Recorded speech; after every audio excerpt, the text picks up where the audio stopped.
माझ्या बहिणीचा 15 वर्षाचा मुलगा माझ्याकडे राहायला होता। तो रोज रात्री माझ्या आणि माझ्या नवऱ्याच्या मध्ये झोपायचा। एके रात्री माझा नवरा घरी नव्हता। त्या दिवशी राहुल माझ्या बाजूला झोपलेला होता। मध्यरात्री मला कुणीतरी अंगावर हात फिरवताना जाणवलं। मी उठून पाहिलं तर राहुल माझ्या मांडीजवळ बसलेला होता आणि राहुल माझ्या बहिणीचा मुलगा होता। माझ्या मोठ्या बहिणीचा कॅन्सरमुळे मृत्यू झाला। दीदी गेल्यानंतर जिजूंनी दुसरं लग्न केलं होतं। ते राहुलला अनाथ आश्रमात सोडणार होते। माझ्या दीदीने माझ्याकडून वचन घेतलं होतं की तिच्या निधनानंतर तिच्या मुलाला मी आईसारखा सांभाळ करावा, म्हणून मी राहुलला माझ्या घरी घेऊन आले। मी विवाहित होते आणि अजून मला मूल झाली नव्हती। गेल्या वर्षीच माझं लग्न झालं होतं। माझ्या नवऱ्याला राहुल आमच्याकडे राहणार आहे याबाबत काहीच अडचण नव्हती।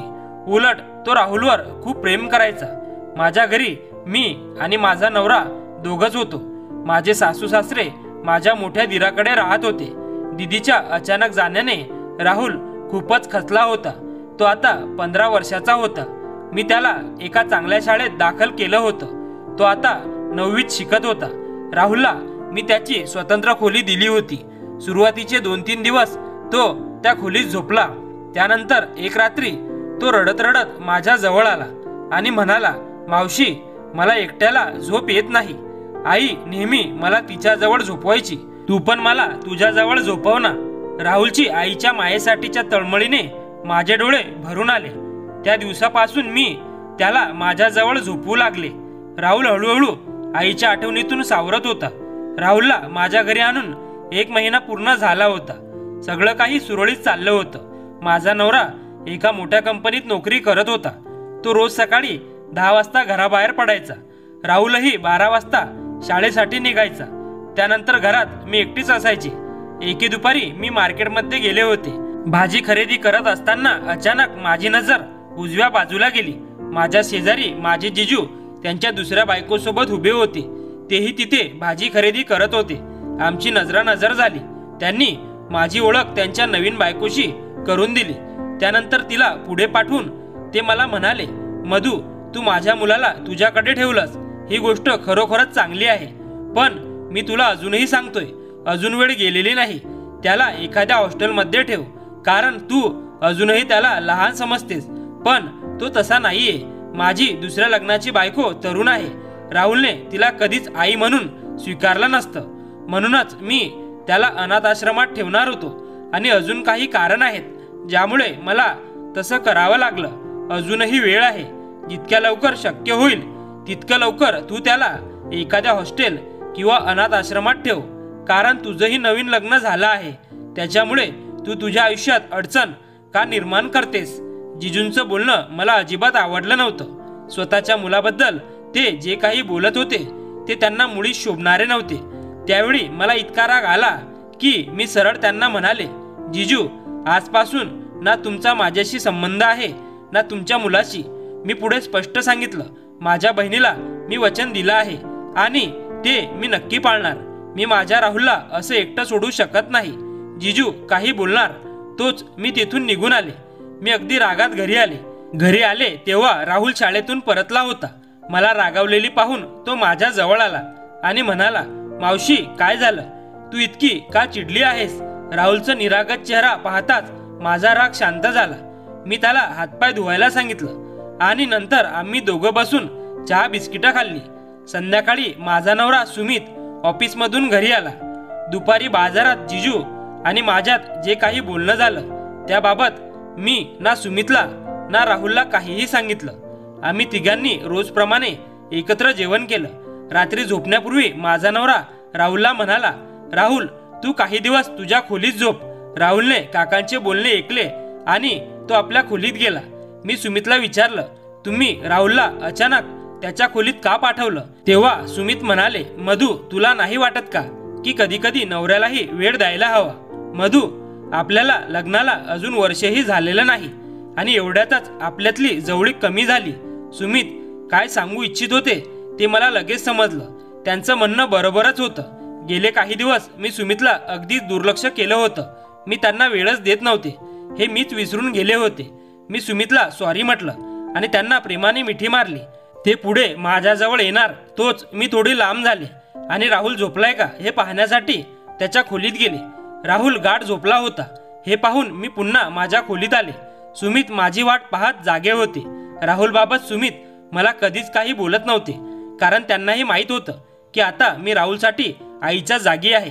त्या रात्री आम्ही दोघांनी गप्पा मारल्या आणि नंतर झोपी गेलो. पुढच्या काही दिवसातच नाताळ सण येत होता. सुमितला ऑफिसमधून 5-6 दिवसांची सुट्टी मिळणार होती, त्यामुळे त्यांनी गोव्याची छोटी ट्रिप ठरवली होती. राहुललाही आम्ही सोबत घेऊन जाणार होतो. त्यालाही सुट्ट्या लागल्या होत्या. मी जेव्हा राहुलला हॉलिडे ट्रिपचं सरप्राईज दिलं तेव्हा तो ऐकून अजिबात खुश झाला नाही. उलट गोव्याला आमच्यासोबत येण्यास नकार देऊ लागला.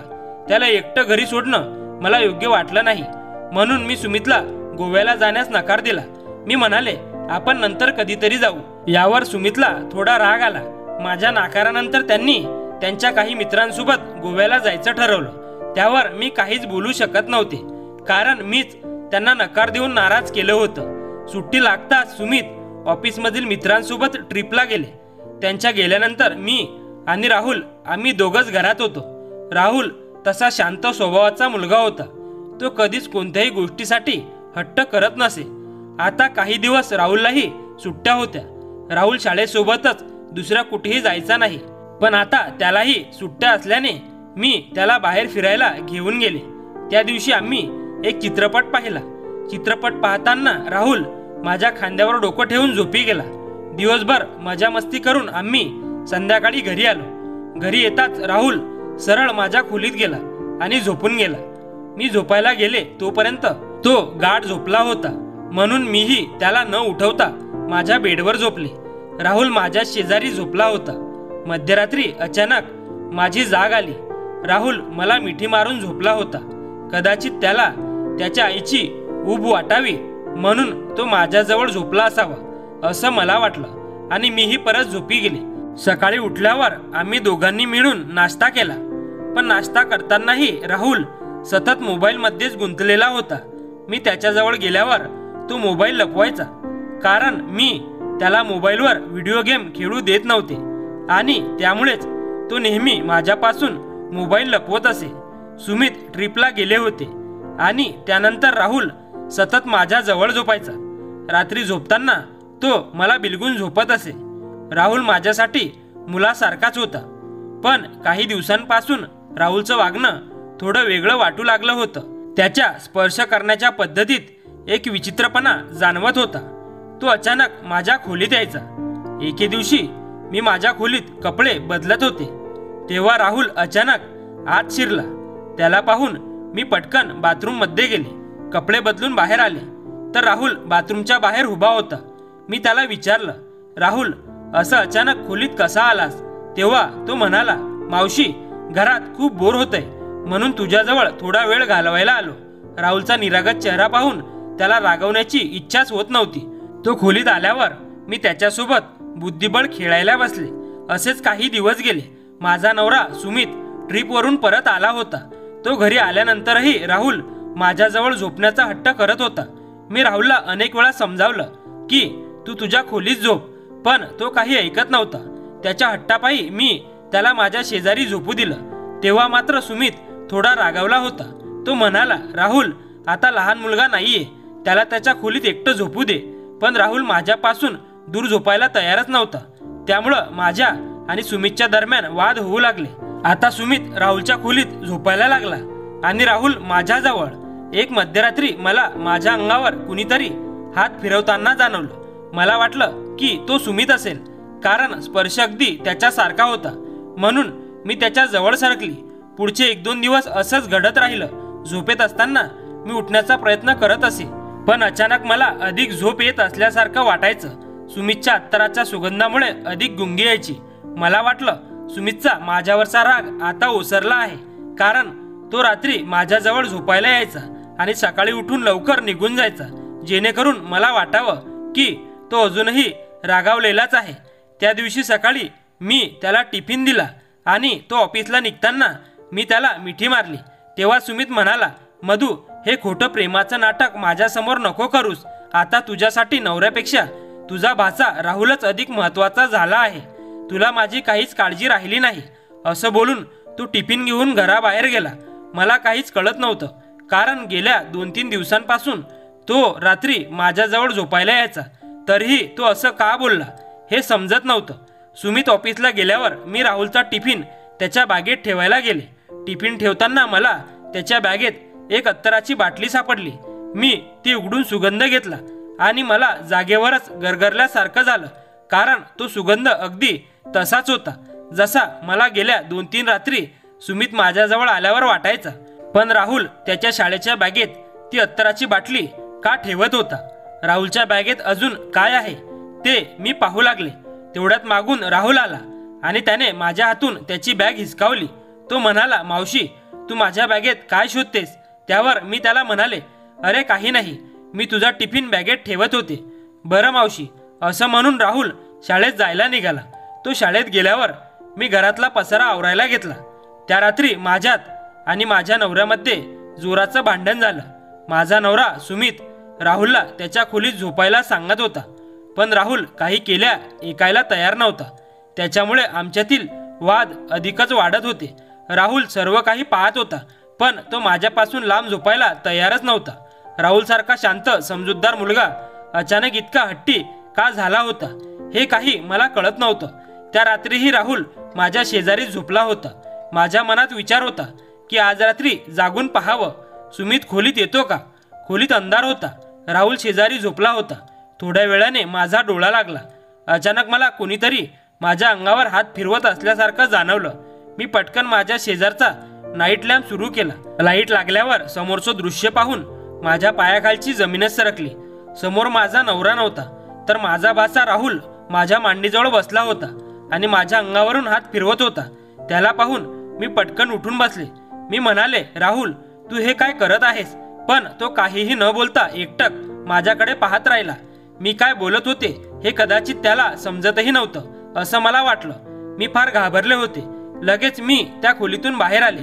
माझा नवरा दुसऱ्या खोलीत झोपला होता.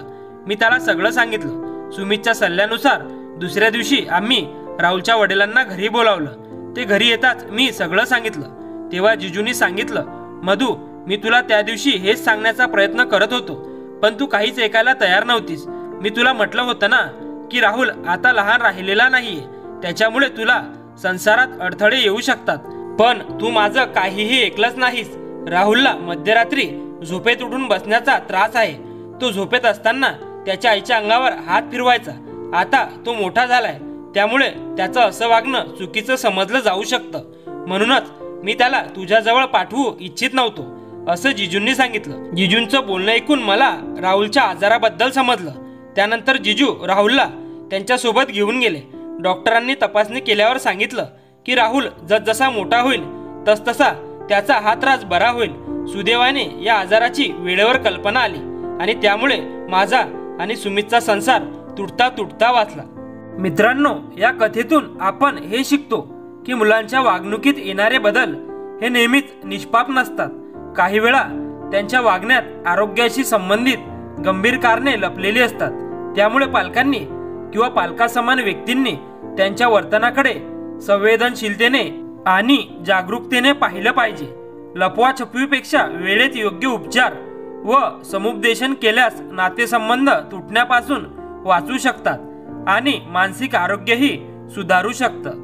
धन्यवाद.